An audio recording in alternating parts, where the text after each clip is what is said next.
바울의 이제 2차 전도여행을 하는데, 전도여행이 다른 말 하면 우리의 인생이에요. 인생. 따로 막 전도하러 간다 이렇게만 볼 게 아니고 우리 인생이다. 그러니까 바울이 어떻게 살았는가, 바울이 어떻게 전도여행을 했는가 라는 말은 바울이 어떻게 살았는가 하고 똑같은 말이에요. 그러니까 바울이 지금 그 데살로니가 지역에 가서 복음을 전하니까 사람들이 받아들이죠. 한쪽에서는 받아들이고 한쪽에서 핍박이 오잖아요. 그래서 핍박 때문에 또 그 베레아 지역에 가서 복음을 전하니까 또 받아들이는데 또 핍박이 오죠.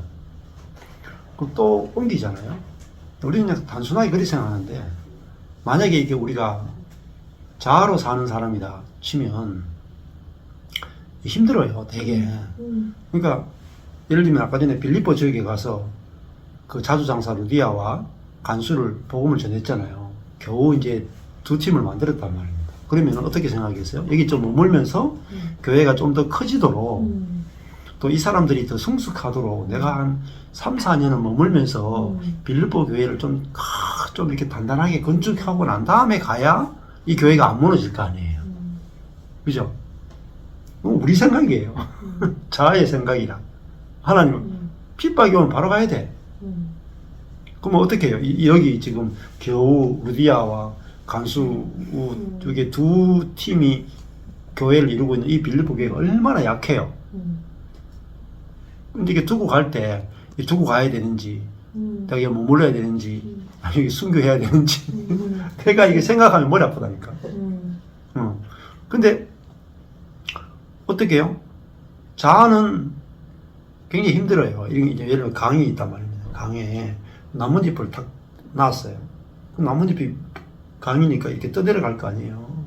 근데 나뭇잎이 생각하기를, 떠내려가면 안 돼. 떠내려가면 안 돼. 지옥이다, 지옥. 안 그래요? 떠내려가고 있는데, 지금. 그러면 그 즐겨야지, 떠내려가는 거를. 떠내려가다 보면 어디 가냐면 바다를 만난단 말입니다. 더 넓은 세계를 보잖아요. 근데 자아가 왜 괴로우냐면은 마음 때문에 괴로운 거예요. 그러니까 우리나라도 뭐 원효 스님 하는 게 그냥 보통이 아니다. 중국에 유학하러 갔잖아요. 유학하러 가려고 중국 본토에 가서 본토 불교를 배우러 갔잖아요. 가다가 그래, 동굴에서 목이 말라가지고 물을 마셨는데 해골물 마셨잖아요. 너무 시원했단 말입니다. 아침에 눈 떠보니까 뭐 다 오바이트 다 하는 거죠, 오바이트. 그래서 그 경험을 통해서 이게 마음의 문제구나를 알게 된 거잖아요. 그전에는 지식이었잖아요. 자기가 인간의 고난은 마음에서 온다, 이걸 막 얼마나 배웠겠어요. 근데 배운 것은 안 됐고, 동굴에서 그 체험을 통해서 야, 진짜 마음의 문제네를 경험한 게 그 동굴의 체험이잖아요. 그러니까 그게 그러고 나서 이제 유학을 딱 접었단 말이에요. 중국에 가서 내가 배울 게 뭐 있냐, 이게 또 마음의 문제구나. 응? 신학교 가야 되냐 안 하냐. 마음의 문제라니까. 응? 뭐 하는 게 마음의 문제예요. 그러니까 이게 옛 마음이냐 새 마음이냐의 문제잖아요. 새 마음은 어디 가서 배울 필요가 없어요. 저도 어디 가서 배우는 게 다 끝났잖아요. 그러고 나서는. 이게 마음의 문제구나. 그러니까 이 바울은 이제 자기가 주도하려고 하는 마음이 죽었잖아요. 그전에는 자기가 주님을 위해서 뭐 해보겠다 하는 그것이 주님을 대적했고, 그것이 예수를 대적해서 교회를 핍박하고 스데반을 죽이는데 참여했잖아요. 근데 그 자기가 뭐 해보겠다는 사람이 죽었잖아요. 그리고 이제는 어떤 사람으로 바뀌었냐면은, 이제는 자기가 해보겠다는 사람이 죽고 주님이 이끄신 대로 가는 사람으로 바뀌어버렸잖아요. 근데 이 주님이 이끄신 대로 가는 걸 통해서 로마까지, 스페인까지 가서 복음이 증거되잖아요. 그러니까 내가 뭐 할 수 있다, 해보겠다는 사람을 통해서는 복음이 증거될 수가 없어요. 왜? 그 사람 자체가 복음이 아니거든요. 근데 그 사람이 바뀌어야 되는 거잖아요. 그래서 여기도 보면 바울이 복음을 전할 때마다 부흥과 핍박이 같이 와요. 내 뜻대로 안 되잖아요. 지금 빌립보 지역에 갔다가 베레아 지역 가니까 막 또 사람들이 너무 신사적이라서 막 복음을 너무 잘 받아들이네. 여기 조금만 더 있으면 좋을 텐데 핍박이 와서 또 움직여야 되잖아요. 저도 그래요. 목회해보면 좀 될 것 같은데 안 돼. 될 것 같은데 안 돼. 그러면서 계속 옮겨 다니게 하시거든요. 그래서 복음을 전했던 걸요, 이게 버려두는 거야. 관리하는 게 아니고 버려두고 주님이 그 어떻게 하시는지 두고 주님이 오늘 내게 복음을 전하게 하는 곳에 가서 복음을 전한다. 자, 결국은 고통은 뭐 때문에 오느냐면은 이 자아중심적인 마음 때문에 오는 거잖아요. 그러니까 사람에 대해서건 환경에 대해서건 내중심성이 발동되면 즉시 고통이 와요. 즉시 고통이라. 그게 상대방에게 문제가 없어요. 그러니까 그 원불교 안에도 보면은 그렇고 이렇게 유튜브 해보면 뭐 불교에서 그런다니까. 나를 괴롭게 하는 그 사람이 부처다 이 한다니까. 아멘이네. 나를 괴롭게 하는 그 사람이 나로 하여금 열반에 이르게 할 사람이다니까요. 그렇잖아요. 그러니까 성경에 보면 원수를 사랑하라 그렇게 말하잖아요. 왜 원수를 사랑하라 그러겠어요? 그냥 원수를 사랑하라 그런 게 아니라고요. 원수만이 내가 자아에 묶여 있다는 것을 보여주는 도구가잖아요. 도구. 그리고 원수만이 나를 깰 수 있어요. 그 사람을 깨서 생명이 나오게 하는 사람은 원수란 말입니다. 근데 그게 보이면 원수를 어떻게 미워하겠어요? 그렇잖아요? 내 껍질을 깨주는 사람이 원수라고. 근데 우리는 자아는 그 내 껍질을 깨주는 그 사람에게 심각한 상처를 계속 받는 거야. 자아는 계속 상처를 받아요. 상처는 자아기 때문에 받는 거라. 자아가 아니면 상처 받을 일이 없어. 그 심리학에서 말하는 상처도 자아를 전제하고 하는 거예요. 자아가 없으면 상처가 없어요. 그래서 십자가는 자아를 죽이는 십자가예요. 자아가 죽은 사람은 상처를 안 받아. 여기도 지금 바울이 상처 받으려고 하면 얼마나 많이 받겠어요. 그죠? 같은 유대인들에게 억울하게 누명을 쓰고 얼마나 이렇게 죄도 없는데 받잖아요. 죄도. 잘 보세요. 바울이 당하는 고난은 그리스도의 고난에 참여하는 거잖아요. 그리스도의 고난에 참여하는 게 뭐예요? 애매히 고난 받는 거라. 애매히. 선을 행하고 핍박을 받는 게 그리스도의 고난에 참여하는 거예요. 그렇잖아요. 예수님의 고난이 뭐 죄 있어 받았습니까? 죄 없어서 받은 거잖아요. 우리가 예수를 내가 죽고 예수가 살게 되면 죄 없는데 고난 받는다니까요. 근데 육으로 받는 고난들은 내가 뭔가 잘못해서 받는 게 많아. 그 정도의 고난이 필요한 게 아니고 우리는 잘하고 고난 받는 데까지 가야 그게 진짜 그리스도의 고난에 참여하고 그래야 부활에도 참여하는 거예요. 부활에. 그러니까 우리가 환경도 마찬가지고 환경도 그렇고 배우자도 그렇고 다 내 뜻대로 안 되죠. 근데 하나님 뜻대로 되고 있어요. 그걸 알아야 되거든요. 지금 하나님이 안 보인단 말입니다. 하나님이 가난케 하거나 병들게 하거나 내 뜻대로 되지 않게 하거나 그런데 내 모든 환경과 모든 관계 안에서 하나님이 지금 일하고 계시단 말입니다. 그래서 내가 하나님과 나와의 관계가 먼저 딱 정립이 돼야 돼요. 그러면은 하나님의 주권이 딱 확실하게 알아지면 내가 그걸 받아들일 수 있게 된단 말입니다. 저절로. 그렇잖아요. 하나님의 주권을 안 믿고 내 뜻대로 하려고 하니까 고생이라, 고생. 진짜 고생이라. 그래서 제가 너무 괴로우니까 하나님의 주권을 보게 됐고, 하나님 주권을 보니까 그다음부터는 내 뜻대로 하려고 하면 내 마음이 지옥이죠. 즉시 지옥입니다. 즉시. 그래서 저도 복음을 막 전했잖아요. 작년에만 해도 막 서울에 갔는데 서울 교회가 만들어지고, 전라도 갔는데 전라도 교회가 만들어지고 막 엄청나게 바빴잖아요. 근데 어떻게 했어요? 싹 다 무너지죠. 발에 땀나도록 다니는데 다 무너지잖아요. 이게 자아로 생각하면 못할 짓이다. 뭐한 짓이고 이 말이에요. 차라리 내가 경산에 남아가지고 경산교회나 할 거지. 뭐 그래 서울 다니고 전라도 다니고 쫓아다닐 일이 뭐 있겠어요. 근데 무너져도 그것이 주님이 하시는 일이면 끌려다니면서 하는 거랍니다. 그리고 때가 되면 무너졌던 그 일이 부활할지 어떻게 알아요? 안 그렇겠어요? 그리고 무너졌던 곳에 또 씨가 남아있다니까요. 그죠? 서울도 보세요. 한번 무너졌다가 다시 또 서울교회들이 시작되잖아요. 그죠? 전라도도 마찬가지란 말이에요. 우리가 우리는 하나님이 이끄신 대로 하면 돼요. 하면 돼요. 일은 누가 하시냐? 일은 하나님이 하신다니까.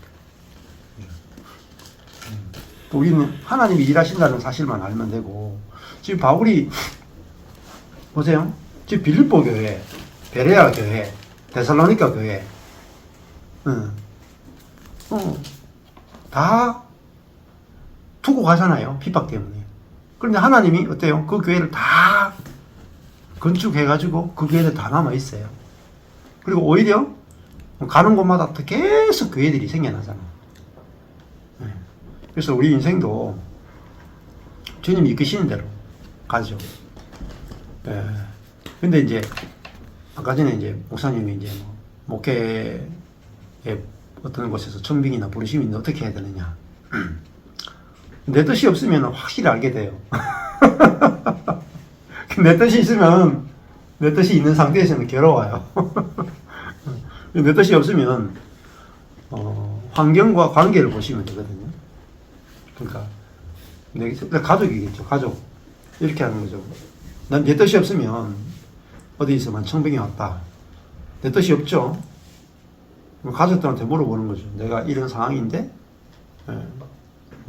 가도 될까 말까. 내 뜻이 없으면 가족들한테 물어봐. 그러면 가족들이 답을 할 거 아니에요? 가족들도 뜻이 없어요. 뜻이 없으면 안 가는 거죠. 안 갈 뜻이 없는 게 아니라 이래도 좋고 저래도 좋고 뜻이 알아서 하세요. 그러면 남편한테 알아서 하세요 하면 코스 불렀으니까 갑시다 하고 가는 거죠. 근데 그게 자유인데 하나님이 그럼 내가 가서 예를 들면 하나님이 안 불렀다 칩시다. 안 불러도 하나님 어디 계시는 내 안에 계시죠. 안 불렀다 치더라도 내가 가면 하나님 꼭 계세요.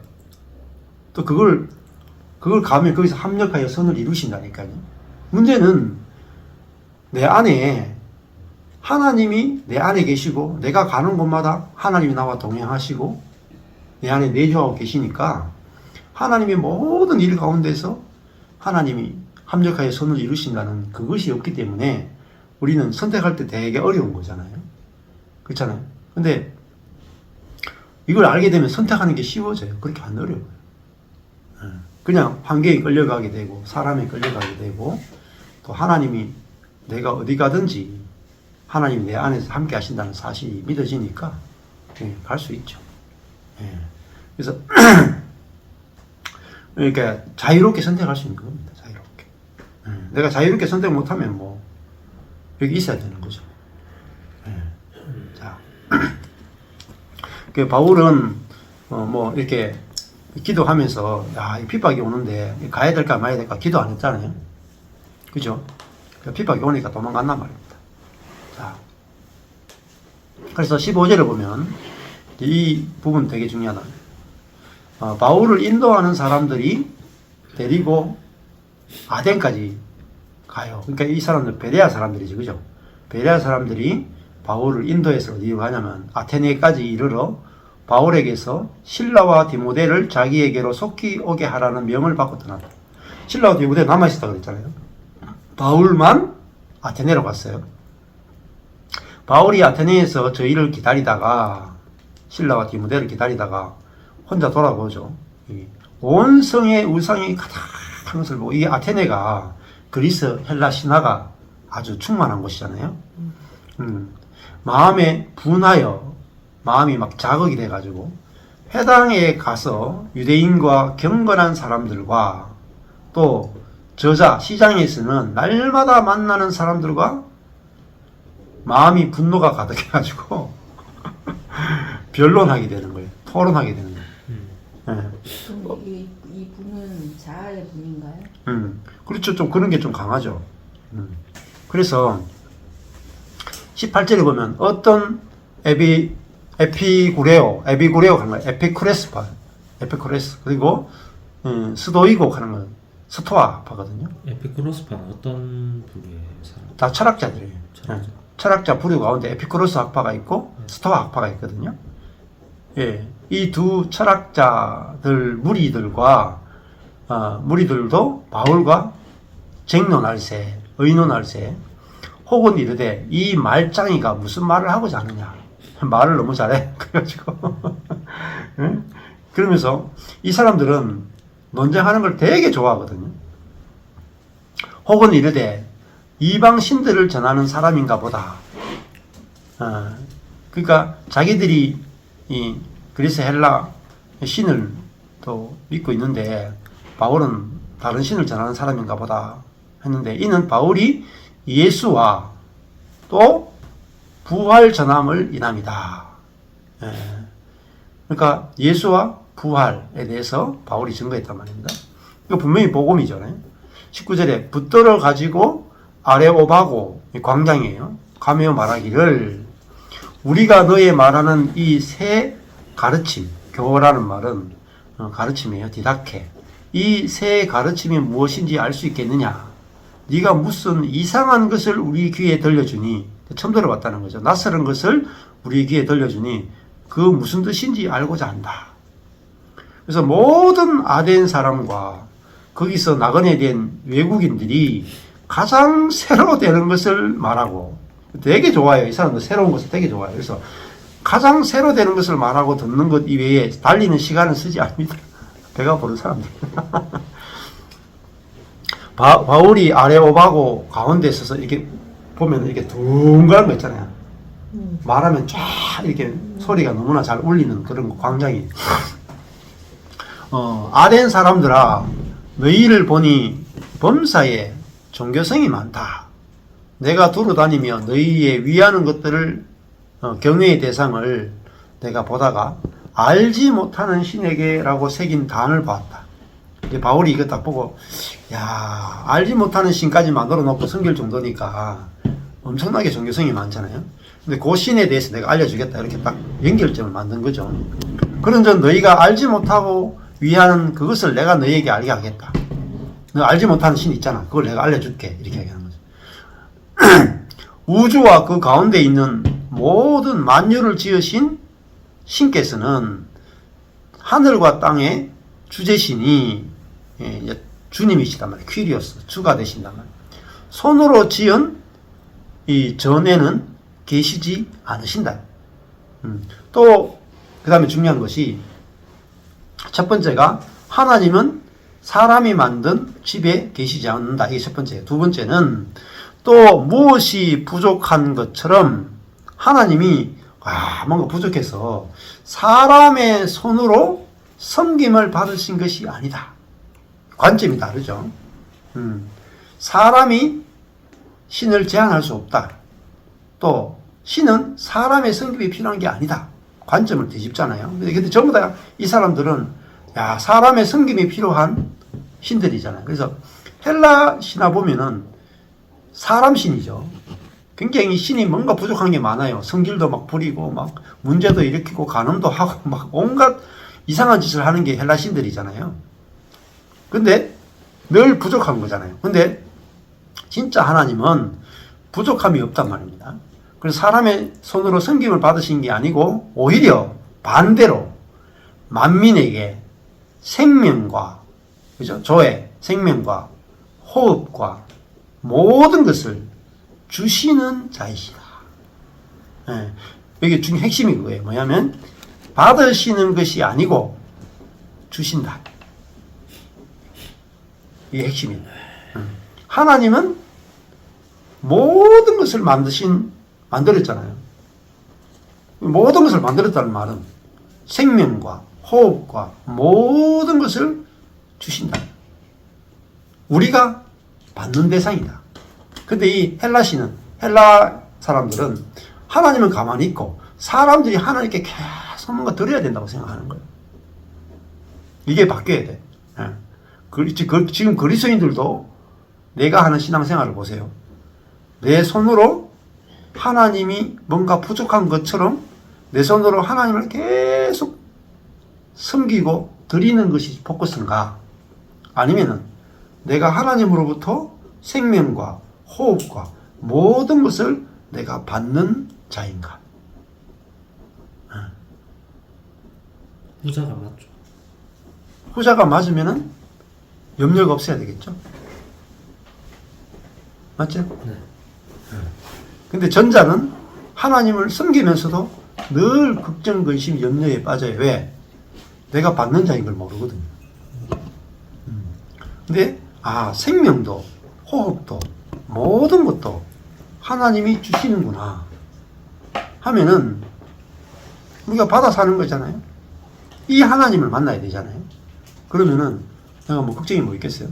자, 모든 것 속에 뭐가 들어있겠어요? 내 안에서 새 마음도 주시고, 그죠? 새 생명도 주시고, 그죠? 하나님의 마음도 주시고, 우리가 의식주 필요한 것도 공급하시고, 건강도 주시고,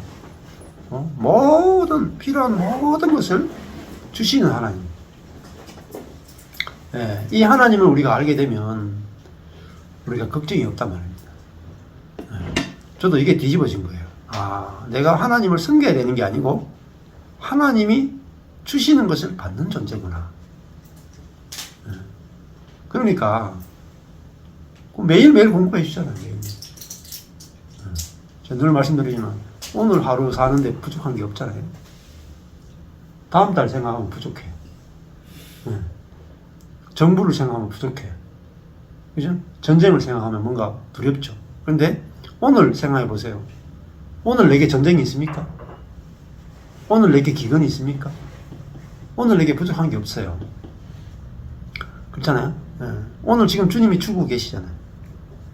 이 하나님을 지금 만나야 되는데 이 사람들은 생명과 호흡과 만물을 친히 주시는 분을 이 사람들은 몰랐단 말이에요. 자, 26절에 인류의 모든 족속을 한 혈통으로 만드사 온 땅에 거하게 하시고 저희의 연대를 정하시며 거주의 경계를 하나셨다. 나라들의 경계를 정한 분도 하나님이고 저희들이 얼마나 그 나라와 왕국이 유지될지 말지도 하나님이 정하셨다. 그들의 그 족속별로 한 혈통으로 만드신 분도 하나님이시죠. 구약에 보면은 누구를 통해서 어떤 족속이 나오고 어떤 족속이 나오고 다 나오죠. 그러니까 우리 한민족을 한 혈통으로 만들고 이 한반도에 거하게 하고 몇 년 동안 왕국이 시속되고 그 경계까지도 하나님이 다 하셨단 말이에요. 27절에 이는 사람으로 하나님이 이게 다 하신다는 말은 뭐겠어요? 하나님의 손에 있다는 거예요. 그죠? 하나님의 손에 있는데 뭔 걱정입니까? 예를 들면 율법주의가 무서운 게 뭔지 아세요? 지금 예를 들면 유튜브 보면은 태극기 부대 쪽은요 뭘 걱정하냐면은 공산주의를 걱정하나 봐요. 하나님이 우리가 공산주의를 척결하지 않으면은 하나님은 아무것도 못한다고 생각해요. 그래서 우리의 손으로 공산주의를 척결하자. 그게 뭐예요? 그게 율법주의예요. 그 하나님을 안 믿는단 말입니다. 예. 그리고 뭐 하여튼 이번에 또 3차 대전이 일어난다, 뭐 확전되고 3차 대전이 일어나고 주님이 오시니까 준비해야 된다 이렇게 말하는 분들도 전부 다 뭐냐면은 그래서 어떻게 하냐면 그래서 우리가 해야 된다는 거예요. 그래서 공산주의건 3차 대전이건 뭐 주님의 재림이건 뭐든지 뭐죠? 우리의 손으로 주님을 섬겨야 된다가 모든 게 포커스라. 이게 율법주의 무서운 거예요. 여기는 어마어마하게 멀리 들읍니다, 사람들. 어마어마하게. 근데 하나님이 모든 족속을 한 혈통으로 만들고 온 땅에 거하게 하시고 연대를 정하시고 거주의 경계를 정하셨다. 이게 뭐예요? 하나님이 인류 역사를 통치하고 지배하고 이끌고 있단 말입니다. 하나님의 손에 있잖아요. 근데 뭐가 두렵습니까? 두려울 게 없는 거예요. 네. 그래서 어제도 이제 제가 책을 한권 봤는데 성경 통독에 관한 그런 책인데 요한계시록을 해석할 때 그분이 참 잘하더라고요. 그 삼일교회에서 그 성경 통독을 가르치는 목사님인데 요한계시록을 해석할 때 그 소아시아의 7교회에 보낸 편지로서 소아시아 교회들이 그러니까 로마 황제로부터 어마어마한 핍박이 있을 때 소아시아 7교회들에게 그 핍박 가운데서 우리가 얼마나 안전한지를 말해주기 위해서 요한계시록을 썼단 말이에요. 그래서 그때 이제 네로 다음에 있는 AD 한 60년대의 그 황제는 네로는 기독교인들만 핍박했어요. 근데 60년대에 등장했던 그 황제는 기독교인 더하기 유대인들까지 다 핍박했어요. 어마어마한 핍박을 했는데 그때 바울, 베드로 다 순교하거든요. 중요한 사람들 다 순교하는데 그때 사도 요한이 그때 이제 그 편지를 쓰면서 반모섬이세요. 이 7교회 그때 제일 많은 핍박이 있었던 곳이 어디냐면 아시아 쪽이에요. 소아시아 쪽. 그 로마 지역과 소아시아 지역이 제일 핍박이 심했거든요. 근데 그때 핍박하는 로마를 이제 사단의 세력으로 보고 이제 우리 새 예루살렘 과 7교회가 뭐냐면 그리스도인들이란 말입니다. 교회란 말. 근데 이미 그리스도가 승리했고 우리가 그 모든 핍박 가운데도 우리가 얼마나 그 7교회 가운데 촛대 사이에 거니시는 주님이 나오면서 우리가 그런 핍박 가운데도 얼마나 주님이 우리와 함께하고 계시고 우리가 얼마나 안전한지에 대해서 그리고 이미 승리했다라는 것에 대해서 쓰는 게 요한계시록이거든요. 그래서 요한계시록은 우리에게 두려움을 주는 게 아니고 두려움 가운데 있던 성도들에게 위로를 주고 안식을 주기 위해서 쓴 것이 계시록이에요. 이게 요한계시록이잖아요. 묵시인데 예언의 구약의 이사야부터 말라기까지 모든 예언서의 핵심되는 메시지는 뭐냐면 심판과 회복이거든. 심판과 회복. 근데 요한계시록도 똑같아요. 묵시라는 것은 심판이 있고 회복이 있잖아요. 근데 어디에 초점이 맞춰져 있냐면 더 중요한 것은 회복이에요. 회복이고 구약에 대해서 말씀드렸죠. 제가 진노 중에 긍휼을 베푸시는 하나님. 그죠? 진노 중에 긍휼을 베푸시는 하나님. 그러니까 선지자들이 하나님은 진노만 하시는 게 아니라 진노 중에 긍휼을 베푸신다 하는 그 긍휼에 포커스를 맞추고 있잖아요. 그래서 우리도 하나님이 이렇게 우리를 긍휼히 여기시고 우리에게 대해서 모든 것을 합력하여 선을 이루시는 그 하나님을 알게 되면 우리가 어떤 상황에서도 우리가 안식을 하게 되고 오히려 소망을 가지게 되죠. 환난은 인내를, 인내는 연단을, 연단은 소망을 이루려 합니다. 이렇게 되잖아요. 그러니까 여기도 이제 이 바울이 어떤 하나님을 소개하느냐 하는 건 대단히 중요하잖아요. 그래서 25절에 만물을 친히 주시는 자다 하는 건 뭐예요? 모든 것을 친히 주실 수 있는 하나님이잖아요. 그렇죠? 내가 모든 것을 주실 수 있는 하나님. 그 정도는 돼야 안 되겠습니까? 아니, 처음부터 6일 동안 천지를 만드셨잖아요. 안 그래요? 천지를 만드신 하나님. 24절에 만유를 지으신 하나님. 그리고 그 다음 뭐예요? 천지의 주제라는 말은 하늘과 땅을 통치하시는 분이었다. 통치하시는 분. 천지의 주제라는 말은 퀴리오스, 주님이라는 말은 왕이란 말. 통치한다는 말. 그러니까 만유를 만들 뿐만 아니라 만유를 통치하고 그리고 생명과 호흡과 모든 것을 주시는 하나님. 그러니까 바울이 섬기는 하나님은요, 살아계신 하나님이잖아요.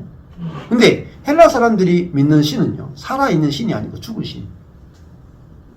주는 게 없어요. 자기들이 갖다 바치는 것밖에 없어. 받는 게 없어요. 그리스도인들이 친히 창조하시고 통치하시고 주시는 하나님을 알게 될 때 우리가 걱정이 없어진다. 염려가 없어지잖아요.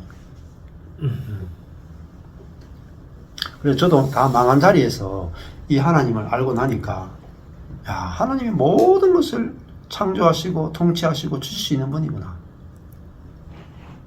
이게 가장 큰 위로가 되고 가장 큰 힘이 되고 생명이 되고 소망이 되더라고요. 아니 뭘 못 주겠어요? 하나님 주시고자 하면, 그죠? 자, 27절에 거주의 경계를 정하셨다. 왜냐하면 이렇게 하나님이 한 혈통으로 연대와 경계를 정하신 이유는 사람들이 하나님을 혹 더듬어 찾아 발견하도록 하기 위해서 하나님이 이렇게 하신다. 하나님은 우리 각 사람에게서 멀리 떠나 계시지 않다. 하나님 가까이 계시다. 근데 사람의 마음이 멀죠. 사람의 마음이 하나님을 못 볼 뿐이지, 타락해서 못 볼 뿐이지, 하나님은 가까이 계시단 말이에요.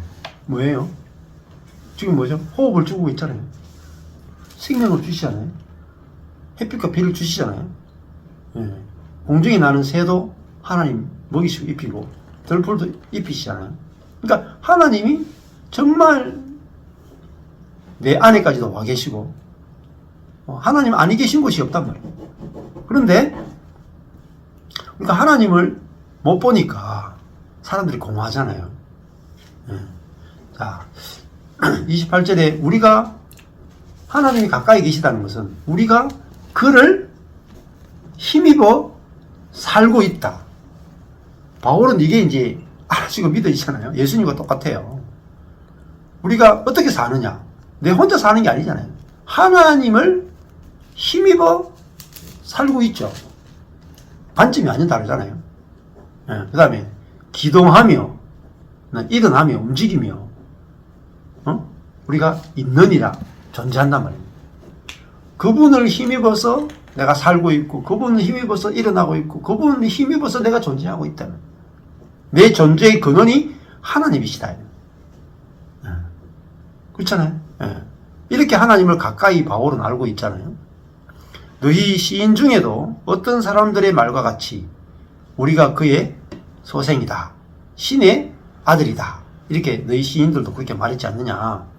이와 같이 우리가 신의 자손, 게노스, 신의 자손이 되었은 즉 신을 금이나 은이나 돌에다 사람의 기술과 고안으로 새긴 것들과 같이 신을 그런 식으로 이 물질로 여길 것이, 생각할 것이 아니다.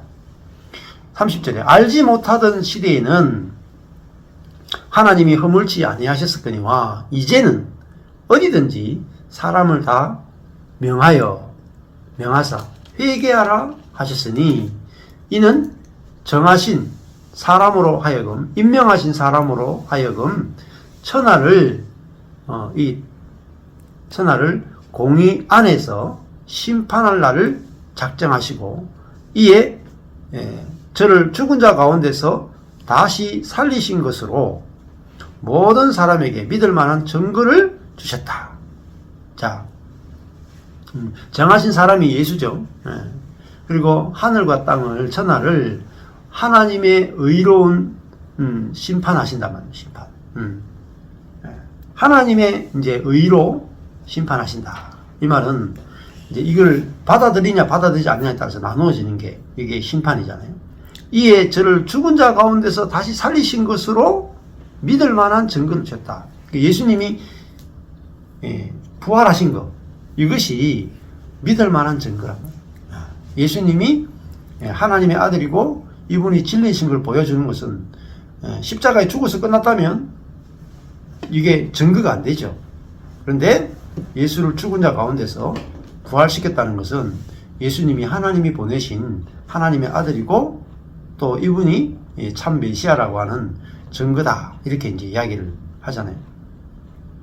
자, 여기서 자세히 보면은 바울이 아테네에서는 해당이 안 갔죠. 예? 철학자들과 그냥 저자에서 아무 사람이나 자기 이 자아가 발동해가지고 막 전하는 거야.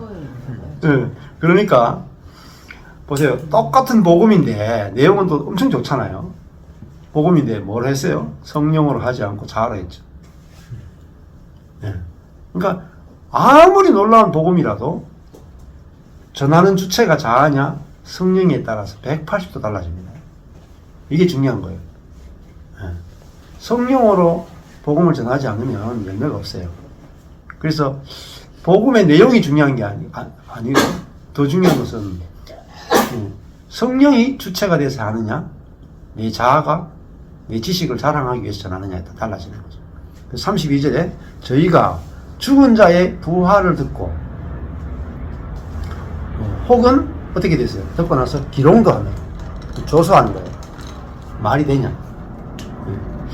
또 이 죽은 자의 부활은 예수님의 부활도 있지만 우리가 영적으로 죽었다가 다시 거듭나서 부활의 생명으로 사는 거 있잖아요.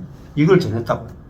근데 그게 말이 되냐 하고 조소한다면 저도 그래요. 저도 지금 내가 예수와 함께 죽고 예수의 부활의 생명으로 사는 걸 전하면 기독교인들도 조소하는 사람입니다. 그게 가능하냐? 그게 실제가 되냐? 이렇게 말하는 사람들이 있단 말입니다. 예. 근데 여기 불신자고 헬라 철학자들이고 우상숭배자들인데 그거 듣겠어요? 자, 혹은 이 일에 대해서 네 말을 다시 듣겠다 하고 하죠. 그래도 호기심들이 있단 말이에요. 33절에 이에 바울이 저희 가운데서 떠남에 몇 사람이 그와 친해서 결합해서 믿게 돼요. 몇 사람밖에 안 믿어. 그 중에 아레오바고 관은 디오누시오와 그래도 관원이 이제 받아들이네요. 또 다말이라고 하는 여자와 또 다른 사람들도 있었더라. 몇 명이 이제 이걸 받아들이는데 그래도 이 아덴 교회는 성경에 보면 아덴 교회에 편지 쓴 것도 없죠. 아덴 교회가 잘 안 드러나요. 그만큼 약했다는 거잖아요. 자, 그래서 이 부분이 되게 중요합니다. 그래서 이 아덴에서 복음을 전하다가 바울이 실패하게 되죠. 그래서 굉장히 그 다음에 아덴 다음에 가는 곳이 고린도거든요. 고린도로 가요. 그래서 18장 1절에 가니까 이후에 바울이 아덴을 떠나 고린도로 갔다. 자, 그러니까 고린도 전후서를 읽으려면 이 배경이 없이 고린도 전후서를 읽을 수가 없어요. 자, 그래서 고린도전서 2장으로 가보면 2장에 가서 조금 전에 제가 말씀드린 거잖아요. 고린도전서 2장 3절에 가면 내가 너희 가운데 거할 때에 약하며 두려워하며 심히 떨었다. 왜 약하고 두려워하고 심히 떨어질까요? 바울이 보세요. 복음에 대한 지식이나 모든 것들이 충만했잖아요. 그래서 자신감 있게 아덴에서 복음을 전했죠. 근데 문제는 성령의 나타남이 별로 없어요. 성령이 나타나요. 성령의 능력이 안 나타나요. 그래서 2장 4절에 가니까 내 말과 내 전도함이 지혜의 권하는 말로 하지 아니하고, 이게 아데네에서 한 거란 말입니다. 지혜의 권하는 말로, 그러니까 쉽게 하면 자기를 신뢰하고 자기의 지혜를 신뢰하고 말로 막 이렇게 전도했단 말입니다. 그랬더니 받아들이긴 받아들이죠. 몇 사람이 받아들이긴 받아들이는데 이 사람이 성령의 능력과 성령의 나타남이 없이 지적인 동의만 하는 그것밖에 안 되는 거예요. 그래서 2장 4절에 다만 성령의 나타남, 아포데이크시스는 이게 정명이에요. 증거. 성령의 증거와 정명과 디나미스, 능력으로 여러분들이 복음을 경험하고 받아들이도록 하려면 바울이 자신감이 넘치면 안 된다. 나로서는 성령의 나타남과 능력으로 복음이 증거되게 할 수 없구나. 그래서 바울은 약하고 두려워하고 심히 떨었다 이렇게 되는 거예요. 나로서는 안 된다. 성령이 하셔야 됩니다. 그래서 5절에 너희의 믿음이, 자, 중요한 거죠. 자, 믿음도 두 종류의 믿음이 있다면 자아의 믿음이 있고 성령의 믿음이 있습니다. 그래서 2장 5절에 너희의 믿음이 사람의 지혜에 있지 아니하고, 그냥 지식으로 복음을 들어서 믿는 거하고, 너희의 믿음이 다만 하나님의 능력에 있게 하리하다. 그러니까 하나님의 능력을 경험함으로 통해서 성령에 의해서 만들어진 믿음, 이건 다르면 내 안에 살고 있는 그리스도의 믿음으로 사는 거잖아요. 자, 그래서 너희의 믿음이 사람의 지혜가 아니라 어떤 성경을 있는 복음을 지식으로 듣고 지식으로 동의하는 그 믿음이 아니고 하나님의 능력이 나타남으로 인해서 저절로 만들어진 그 믿음이 있도록 하기 위해서 바울은 약하고 두려워하고 힘이 떨었다 이렇게 말하잖아요. 이게 복음 전도의 가장 중요한 방법입니다. 그래서 설교를 하든지 전도를 하든지 집회를 하든지 많이 기도하고 가서 하는 게 중요한 게 아니에요. 약하고 두려워하고 떠는 것 나로서는 할 수 없습니다. 내가 할 수 없음을 인해서 감사합니다. 이제 정말 내 안에 계신 성령께서 복음을 듣는 사람들 가운데서 성령이 나타나야 되고요. 성령이 증거를 주셔야 돼요. 그 복음이 진짜라는 증거는 성령이 주셔야 돼요. 예를 들어 제가 예수 그리스도와 함께 죽고 예수 그리스도와 함께 부활하고 예수 그리스도와 함께 승천했습니다. 이렇게 전했어요. 그러면요, 전했을 때 성령이 증거로서 듣는 사람에게 경험을 시켜줘야 되잖아요. 맞죠? 그게 성령의 나타남과 능력이에요. 경험 안 되면 뭐 발뿐이죠. 근데 그걸 제가 여러분에게 경험시켜 줄 수 있는 게 아니에요. 근데 약하고 두려워하고 떠는 것밖에 없어요. 그러니까 이거는 성령이 일방적으로 하셔야 돼요. 그리고 뭐 성령이 보내시면은 성령이 내가 뭐 성령의 능력과 증거가 나타나기를 원하는 것보다 성령이 더 원하시거든요. 그러니까 우리는 그냥 약하고 두려워하고 떨면 돼. 이게 비결입니다. 바울이 성령의 능력, 증거와 능력이 나타나려면 어떻게 해야 되는가? 기도 많이 해야 되는 거 아니에요. 약하고 두려워하고 떠는 게 비결이에요. 쉽잖아요. 약하고 두려워하고 떠는 게 뭐 어렵습니까? 나로서는 할 수 없습니다만 하면 성령이 나타나시고 성령이 증거하시고 성령이 역사하신단 말입니다. 이 고린도전서 말씀이 너무너무 중요하고 이 말씀이 나오는 배경이 이 사도행전 아덴에서의 경험이에요. 아덴. 근데 이 실패의 경험이 바울에게 되게 약이 돼요. 약. 약이 돼서 그 다음에는 자기가 자기의 지식을 의지해서 복음을 전하지 않는다. 예. 그래서 철저하게 약하고 두려워하고 떨면서 고린도에서 복음을 전하잖아요. 그래서요, 고린도 교회가 성령의 나타남과 능력으로 건축이 됐기 때문에 고린도 교회가 아주 부흥이 되고 커져요. 그래서 고린도 전후서를 쓰잖아요.